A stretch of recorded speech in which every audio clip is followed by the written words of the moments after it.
औज़ुबिल्लाहि मिनश्शैतानिर्रजीम बिस्मिल्लाहिर्रहमानिर्रहीम रब्बिश्रह ली सदरी वयस्सिर ली अमरी वहलुल उक़्दतम मिन लिसानी यफ़क़हू क़ौली। अस्सलामु अलैकुम, welcome to my channel DNS। आज की इस वीडियो में हम पढ़ेंगे सिंबल के बारे में। सिंबल यानी कि कोई भी चीज़ को रिप्रेजेंट करने के लिए हम कुछ स्पेसिफिक वर्ड्स यूज़ करते हैं, ठीक है। तो वो हम क्या करते हैं, वो क्या है, वो सिंबल का वर्ड, वो मतलब किसी चीज़ को रिप्रेजेंट कर रहे हैं ना। अब जिस तरह से हमारा परचम है, जो हमारे वतन का जो परचम है उसके अंदर ग्रीन कलर है, वो अलहदा चीज़ को रिप्रेजेंट करेगा, ठीक है। जो ग्रीन कलर है वो मुसलमानों को रिप्रेजेंट कर रहा है। जो वाइट कलर है वो किसको रिप्रेजेंट कर रहा है, नॉन मुस्लिम्स को रिप्रेजेंट कर रहा है, ठीक है। इस तरह से हर एक चीज़ जो हम केमिस्ट्री के अंदर जो हम पढ़ते हैं एलिमेंट्स, उनके एलिमेंट्स का पूरा नाम लिखने की बजाय हम क्या करते हैं, शॉर्टकट फॉर्म्स यूज़ करते हैं, ठीक है। तो उसको हम क्या कहेंगे, वो क्या है, वो सिंबल है। अच्छा, डेफिनेशन देखें, the names of elements are abbreviated by specific alphabetic letters called as symbol, ठीक है। एक महसूस जो है वो अल्फ़ाबेटिक लेटर यानी कि इंग्लिश के जो हरूफ तहजी है, ठीक है, उसके स्पेसिफिक महसूस लेटर को एक महसूस एलिमेंट के लिए स्पेसिफिकफाई कर दिया गया है कि ये इसी का है, ठीक है, इसी का सैम्पल है, इसी को रिप्रेजेंट करेगा। अब फॉर एग्जांपल देखिए, हाइड्रोजन है, ठीक है। हाइड्रोजन है, हाइड्रोजन का रिप्रेजेंट करने के लिए पूरा हाइड्रोजन लिखने के बजाय हम सिर्फ और सिर्फ H लिख दें, कैपिटल H लिख दें, तो इसका मतलब क्या है, वो हाइड्रोजन ही है, ठीक है। इसी तरह से क्लोरीन है।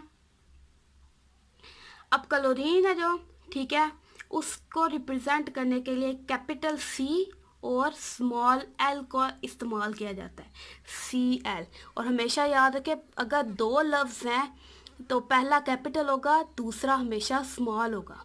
इसकी इम्पोर्टेंस है। अब इसकी क्या इम्पोर्टेंस है कि पहला कैपिटल होना चाहिए और दूसरा स्मॉल होना चाहिए। अब आप देखें, आपके पास ये दो लिखा हुए हैं, एक ये है और एक ये है। इन दोनों में क्या फ़र्क है? इन दोनों में अल्फ़ाबेटिकली अगर हम देखें तो दोनों CO, ये भी CO लिखा हुआ है, ये भी CO लिखा हुआ है, लेकिन यहाँ पर कैपिटल C के साथ कैपिटल O है और यहाँ पर कैपिटल C के साथ स्मॉल O है। तो इन दोनों में क्या फ़र्क होगा? इन दोनों में देखें, ये हमारे पास जो कंपाउंड बनेगा वो क्या है, कार्बन मोनोऑक्साइड।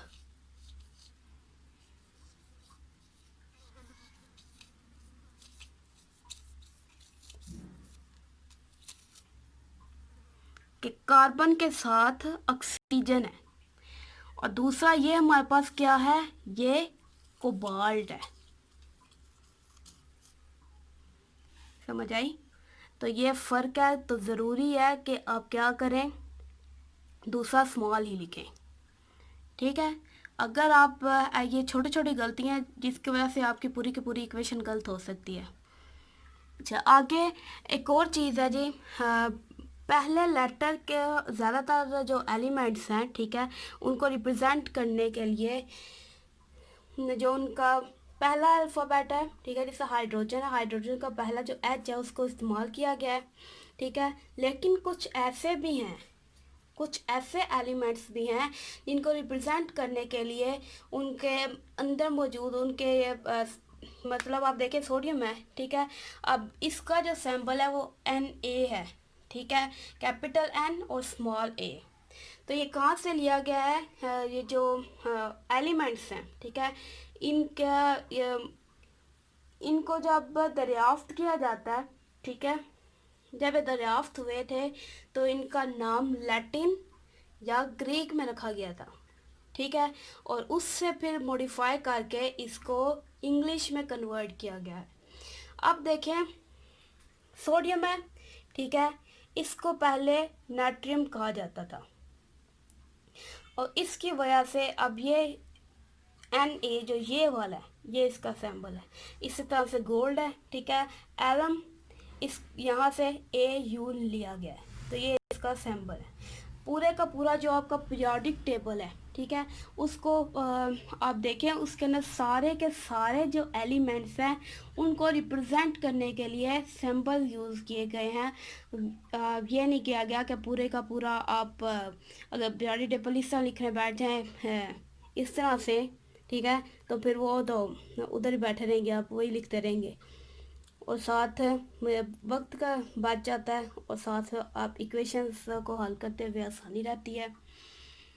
अच्छा, ये आज हमने इस वीडियो में पढ़ा सिंबल के बारे में, ठीक है। क्या क्या होता है, एलिमेंट्स को रिप्रेजेंट करने के लिए हम स्पेसिफिक अल्फ़ाबेटिक लेटर्स यूज़ करते हैं, ठीक है, इंग्लिश के फतहजी यूज़ करते हैं, जिनको हम क्या कहते हैं, सिंबल्स। अच्छा जी, अगर आपने इस वीडियो से कुछ सीखा है तो चैनल को सब्सक्राइब करें, वीडियो को अपने फ्रेंड्स के साथ शेयर करें और लाइक करें। इंशाल्लाह अगली वीडियो में में कुछ नया सीखेंगे। अल्लाह हाफिज़।